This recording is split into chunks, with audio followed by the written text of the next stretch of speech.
Apparently the Americans were quite interested in this route during the war. Well, they felt been rather a torturous journey, particularly for heavily laden vehicles with rather inadequate brakes. And I imagine they must have had one or two heart-in-mouth moments. And they put forward a scheme to viaduct and tunnel, but for some unknown reason it was never taken up. However, at the end of the war, the Italian prisoners of war were drafted in vast droves and widened and straightened the road in a lot of places, and it hardly bears any resemblance to the earlier road, which was quite tortuous in its turns and gradients and one thing and another. So you can imagine, with the technology of the vehicles that were using it in those days, it must have seemed, in retrospect, doubly terrifying. Well, it was a very narrow road, and of course the vehicles in those days, the maximum was 7'6", and that left you with 15 foot, and you probably had another foot. The road was probably about 16 foot wide, and of course the nightmare in those days of vehicles was there was no secondary braking. If you lost a vehicle, then you lost it.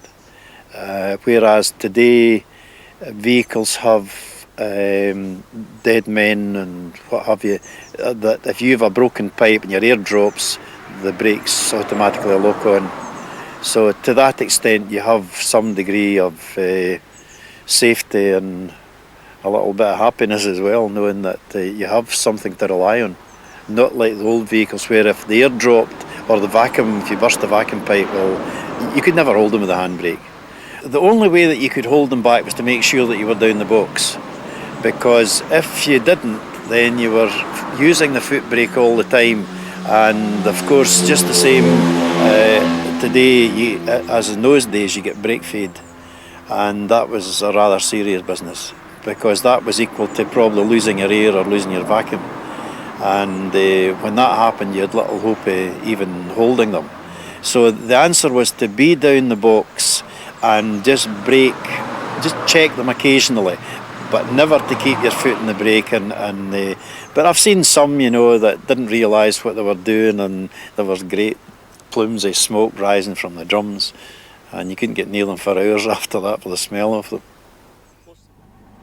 Looking back, it was hard work, but then it wasn't, because you just took it all as granted. It was enjoyable in its way, but winter time was a bit rough, and you got up there and probably the gritter hadn't been over, or no salt, You had to start gritting to help each other along, and you always had your shovel in the lorry.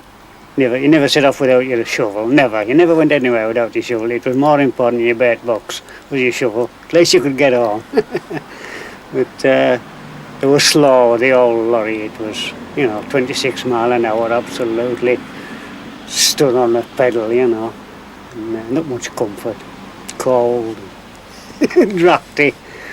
But it was still all right. But it used to take it, about 25 minutes from Leyland Clock up to top of Hooks there, up to Red Wing Snack Bar. And winter time it wasn't so bad, but summertime it had its hazards because of the overheat. You got up there and boiling, you had to stop and let it cool off a bit before you dare go any further,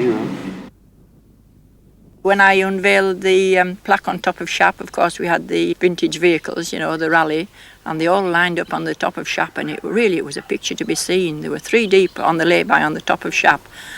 And I told all my stories of all the accidents which had happened on Shap. And my favourite one is when the whiskey wagon went over Hooks Bridge into the bottom.